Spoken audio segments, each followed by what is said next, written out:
കേൾക്കാനില്ലിവിടെ. അബ്ദം വലത് കഴിഞ്ഞു നൂതന ശബ്ദം കേൾക്കാനില്ലിവിടെ. അബ്ദം വലത് കഴിഞ്ഞു നൂതന ശബ്ദം കേൾക്കാനില്ലിവിടെ. അബ്ദം വലത് കഴിഞ്ഞു നൂതന ശബ്ദം കേൾക്കാനില്ലിവിടെ. പ്രതിഭാശാലികളില്ലിവിടെ അനവധി പ്രതിമാരാധകരുണ്ടിവിടെ. പ്രതിഭാശാലികളില്ലിവിടെ അനവധി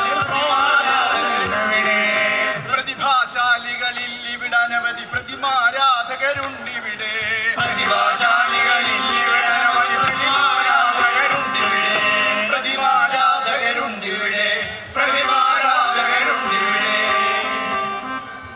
സഹൃദയരെ, DD ഡയമണ്ട് വാലി കലാക്ഷേത്രം അവതരിപ്പിക്കുന്ന ഈ വർഷത്തെ കലാ ഉപകാരമായ കഥാപ്രസംഗവിൽ കലാമേളയുടെ റിഹേഴ്സൽ ഇവിടെ ആരംഭിക്കുകയാണ്. എല്ലാവരെയും ആത്മാർത്ഥമായി സ്വാഗതം ചെയ്യുന്നു. ബില്ലൊക്കെ ഉണ്ട്. ഇത് നമ്മുടെ റിഹേഴ്സൽ അല്ലേ? അരങ്ങത്ത് വരുമ്പോൾ വില്ലും വേഷങ്ങളും ഒക്കെ ഉണ്ടാവും. മേദിനി പുഷ്പിണിയാവട്ടെ, മേധാശക്തികൾ ഉണരട്ടെ. മേദിനി പുഷ്പിണിയാവട്ടെ, മേധാശക്തികൾ ഉണരട്ടെ. മേദിനി പുഷ്പിണിയാകട്ടെ, മേധാശക്തികൾ ഉണരട്ടെ. മേദിനി പുഷ്പിണിയാകട്ടെ, മേധാശക്തികൾ ഉണരട്ടെ. ചന്ദ്രനിലെത്തിയ മാനവനവിടുന്ന് ഇനിയും മുന്നോട്ടായട്ടെ. ചന്ദ്രനിലെത്തിയ മാനവനവിടുന്ന് ഇനിയും മുന്നോട്ടായട്ടെ. ചന്ദ്രനിലെത്തിയ മാനവനവിടുന്ന് ഇനിയും മുന്നോട്ടായട്ടെ. ചന്ദ്രനിലെത്തിയ മാനവനവിടുന്ന് ഇനിയും മുന്നോട്ടായട്ടെ. ഇനിയും മുന്നോട്ടായട്ടെ. ഇനിയും മുന്നോട്ടായട്ടെ. ഇനിയും മുന്നോട്ടായട്ടെ. പ്രാർത്ഥന. സ്വർഗസ്വനായ ഞങ്ങളുടെ പിതാവേ, നിന്റെ തിരുനാമം പരിശുദ്ധമാക്കപ്പെടണമേ. കൃഷ്ണ കൃഷ്ണ മുകുന്ദ ജനാർദ്ദന ഗോവിന്ദ നാരായണ. ഇത് എന്തുവല്ല ഇവിടെ പ്രാർത്ഥന ആരോടെങ്കിലും പ്രാർത്ഥിക്കാൻ പറഞ്ഞോ? പിന്നെ നമ്മുടെ കഥയുടെ പേരാണ് പറഞ്ഞത്. ഭാഷയെ അടിക്കാം. എല്ലാവരും റെഡിയാണോ? ഓക്കെ, ഞാൻ കഥയുടെ പേര് ഒന്നുകൂടെ പറയാം. സിമ്പിളൊക്കെ അടിച്ചു. കഥയുടെ പേര് പ്രാർത്ഥന. പ്രാർത്ഥനയെ പറ്റി പറയുമ്പോൾ അവൾ സുന്ദരിയാണ്. പോരാ പോരാ പോരാ പോരാ. സുന്ദരി എന്ന് പറഞ്ഞാൽ ഞാൻ ഉദ്ദേശിക്കുന്ന ആ അർത്ഥം എത്തുന്നില്ല.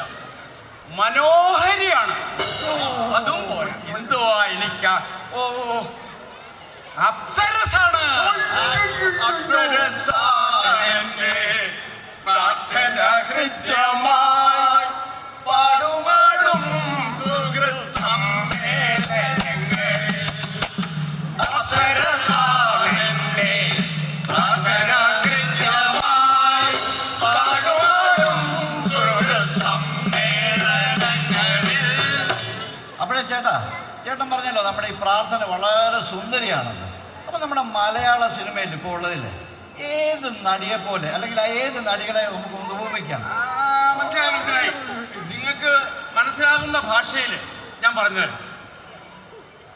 ഹണി റോസിനെ അറിയാം.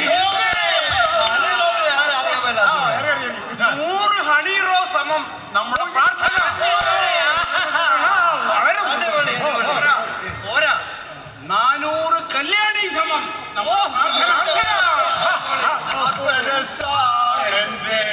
പ്രാർത്ഥന ഹൃദ്യമായി പാടുമാടും സമ്മേളനങ്ങളിൽ.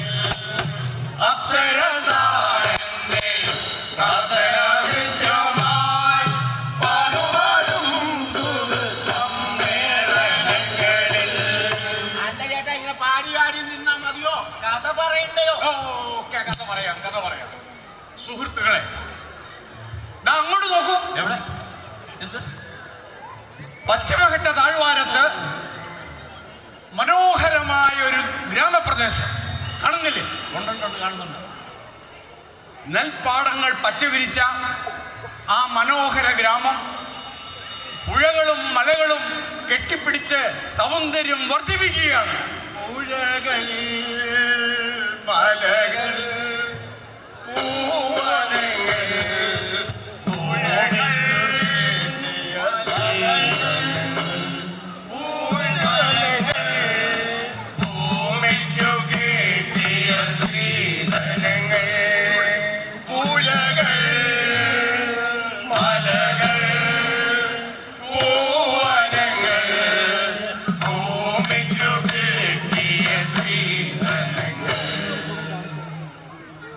സുഹൃത്തുക്കളെ, നമ്മൾ കഥയിലേക്ക് കടക്കുകയാണ് വീണ്ടും. ആ മനോഹരമായ പുഴയുടെ തീരത്ത് ഒരു കൊച്ചു വീട്. ആ വീട്ടിലാണ് സുന്ദരിയും സുശീലയും സുമുഖിയുമായ അപ്സരസിനെ പോലെയുള്ള നമ്മളുടെ പ്രാർത്ഥന താമസിക്കുന്നത്. അങ്ങനെ പ്രാർത്ഥനയുടെ വീട് പറഞ്ഞു. പ്രാർത്ഥനയെക്കുറിച്ച് ഞാൻ വിവരിച്ചു കഴിഞ്ഞു. അടുത്ത എന്തുവാണ് പറയാനുള്ളത്? ഓക്കെ, രാത്രിയുടെ അന്ത്യയാമങ്ങളിൽ അന്ത്യാമൊന്നും ആയിട്ടില്ല സുഹൃത്തുക്കളെ.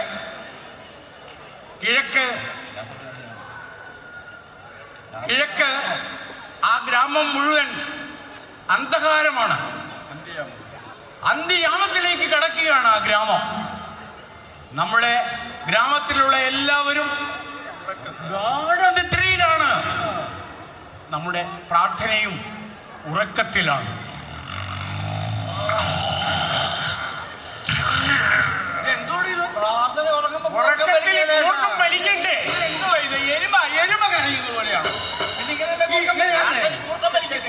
അങ്ങനെയൊന്നുമല്ല.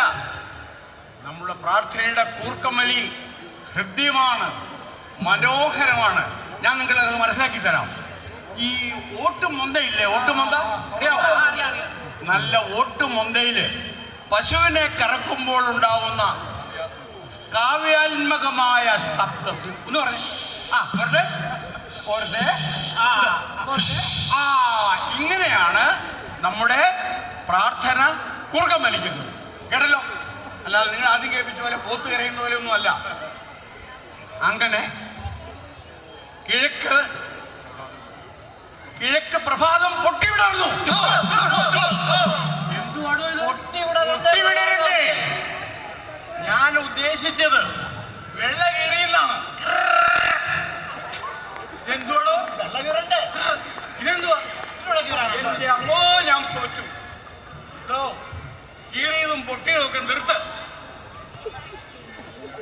മലമുകളിൽ സൂര്യൻ മെല്ലെ ഉദിച്ചുയരുകയാണ്. നീലഗിരിയുടെ സഖികളെ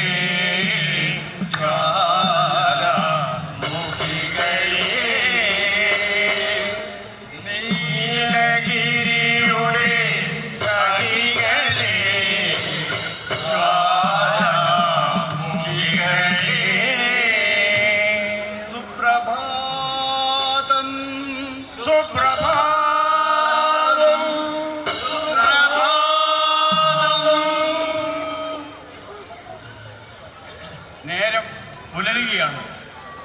പ്രാർത്ഥനയുടെ മുറിയിൽ ഒരു ചെറിയ വെളിച്ചം കാണുന്നു. അവൾ ഉണർന്നു കഴിഞ്ഞു.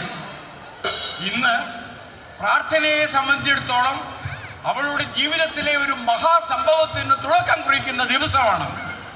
അവൾ മെല്ലെ എഴുന്നേറ്റ് പ്രഭാത കൃത്യങ്ങളൊക്കെ നടത്തി കുളിക്കുവാനുള്ള പുറപ്പാടാണ്. മെല്ലെ വസ്ത്രങ്ങളും സുഗന്ധദ്രവ്യങ്ങളും ഒക്കെ എടുത്ത് വീടിൽ നിന്ന് പുറത്തേക്ക് ഇറങ്ങി പുഴക്കടമേക്ക് അവൾ മന്ദം മന്ദം നീങ്ങുകയാണ്. ഒരു മിനിറ്റ് അങ്ങോട്ട് നോക്ക്. നമ്മുടെ പ്രാർത്ഥനയെ പിന്തുടരുന്നു, ഒരു നിഴൽ പോലെ പിന്തുടരുന്നു. അവിടെ ആരെയും കാണുന്നില്ല. എന്തുവാടോ ഇത്? അവിടെ ഒന്നും ഒരു നിഴൽ, ഇത് നമ്മുടെ ഗ്രാമമല്ലേ, അവിടെ ഒന്നും ഒരു നിഴൽ മേടിക്കണം. അവൾ മെല്ലെ നടന്ന് മന്ദം മന്ദം പുഴയുടെ കരയിലെത്തി. പടവിലേക്ക് ഇറങ്ങി കയ്യിലുണ്ടായിരുന്ന സുഗന്ധദ്രവ്യം പടവിൽ വെച്ചു. മുലക്കച്ചയെടുത്ത് ചുറ്റി അവൾ ആ പടവിലിരുന്നു. സുഗന്ധദ്രവ്യങ്ങളുടെ എല്ലാം തുറന്ന് അത് ദേഹമാസകലം പുരട്ടുകയാണ്. ചന്ദനലേപ സുഗന്ധം പൂശിയതാരോ കാറ്റോ കാവിയോ. ചന്ദനലേപ സുഗന്ധം പൂശിയതാരോ കാറ്റോ കാവിയോ. അവൾ മെല്ലെ സുഗന്ധദ്രവ്യങ്ങളൊക്കെ പൂശിക്കഴിഞ്ഞ് കുളിക്കവരായി കുളക്കടവിൻ്റെ പടവുകൾ മെല്ലെ മെല്ലെ ഇറങ്ങുകയാണ്. അവളുടെ പാദസ്പർശം മണൽത്തരികളെ പോലും കോരിത്തെരിപ്പിച്ചോ എന്നെനിക്ക് സംശയമുണ്ട്.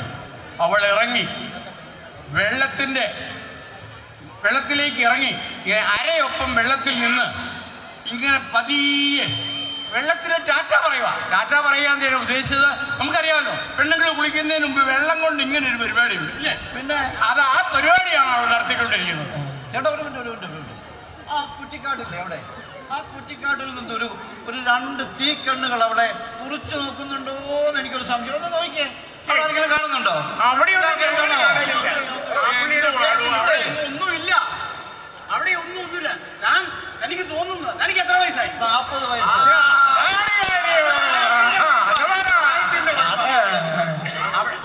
അങ്ങനെയൊന്നുമില്ല സുഹൃത്തുക്കളെ. ഇനി അഥവാ ആ ഗ്രാമത്തിൽ അങ്ങനെയൊക്കെ എന്തെങ്കിലും സംഭവിച്ചാൽ നമ്മൾ ഇടപെടില്ലേ? ഇടപെടും, തീർച്ചയായിട്ടും ഇടപെടും. ഇടപെടില്ലേ? ഇടപെടും. തീർച്ചയായും ഇടപെടില്ലേ? ഇടപെടണം. ഇടപെടാത്തതാണ് ഇവിടെ പ്രശ്നം.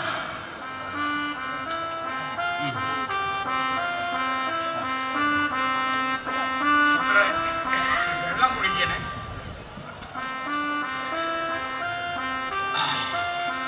നമ്മൾ കഥയിലേക്ക് വീണ്ടും വരുമ്പോൾ നമ്മുടെ നായിക നീന്തി തുടിച്ച് കുളിച്ച് പതിയെ വെള്ളത്തിൽ നിന്ന് മുങ്ങുകയാണ്. വീണ്ടും അവൾ ആ അരയൊപ്പം വെള്ളത്തിൽ ഒരു പ്രതിമ പോലെ നിൽക്കുകയാണ്. വെള്ളത്താമര മുട്ടുപോലെ വെണ്ടക്കൽ പ്രതിമ പോലെ, വെള്ളത്താമര മുട്ടുപോലെ വെണ്ടക്കൽ പ്രതിമ പോലെ, കുളിക്കാനിറങ്ങിയ പെണ്ണേ നിന്റെ കൂടെ ഞാനും വന്നോട്ടെ. വേണ്ട. നിങ്ങളാരും അവിടെ കൂട്ടത്തിൽ പോകണ്ട, ഒരു പെണ്ണിന്റെ കൂട്ടത്തിലും പോകണ്ട. നമ്മുടെ റിഹേഴ്സലിന്റെ സമയം ഇവിടെ അവസാനിക്കുകയാണ്. സുഹൃത്തുക്കളെ, ഈ അവസരത്തിൽ നിങ്ങളോടൊരു പ്രത്യേക കാര്യം എനിക്ക് പറയാനുണ്ട്. നമ്മളൊക്കെ നാട്ടിൻപുറങ്ങളിൽ നിന്ന് വന്നവരാണ്. നാട്ടിൻപുറങ്ങളിൽ നിന്ന് കിലോമീറ്ററുകളൊക്കെ നടന്ന് നമ്മൾ സ്കൂളിലും കോളേജിലും ഒക്കെ പഠിച്ചത്. ഇപ്പം നമ്മൾ നാട്ടിൽ നിന്ന് ഈ തിരക്കേറിയ മഹാനഗരത്തിലേക്ക് ചേക്കേറിയിരിക്കുകയാണ്. ഈ നഗരങ്ങൾ നമ്മുടെ മുൻപിൽ ചതിക്കുഴികളും നമ്മളെ വശീകരിക്കാൻ തക്ക പളപളപ്പും ഒക്കെ ആയിട്ടാണ് ഉള്ളത്. ഇത് നമുക്ക് മനസ്സിലാവും. പക്ഷേ നമ്മുടെ മക്കൾക്ക്, കൊച്ചുമക്കൾക്ക് ഈ ചതിക്കുഴികളെ പറ്റി അറിയില്ല. അപ്പോൾ അവരുടെ മേൽ നമുക്കൊരു കണ്ണുണ്ടായിരിക്കണം. പി ഭാസ്കരൻ മാസ്റ്റർ വർഷങ്ങൾക്ക് മുമ്പേ നഗരത്തിൻ്റെ ചതിക്കുഴികളെ പറ്റി ഒരു കവിത പാടിയിട്ടുണ്ട്. അതിങ്ങനെയാണ്: നഗരം നഗരം മഹാസാഗരം മഹാസാഗരം,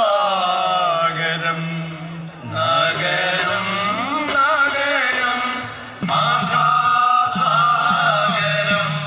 മഹാസാഗരം,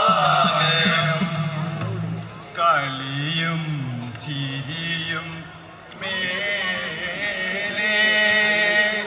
ചളിയും ചുഴിയും താഴെ, പുറമേ പുഞ്ചിരി ചൊരിയും സുന്ദരി, പിരിയാൻ വിടാത്ത കാമുകി, പിരിയാൻ വിടാത്ത കാമുകി, നഗരം നഗരം മഹാസാഗരം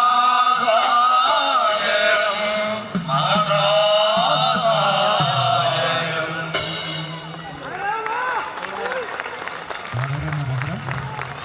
താങ്ക് യു.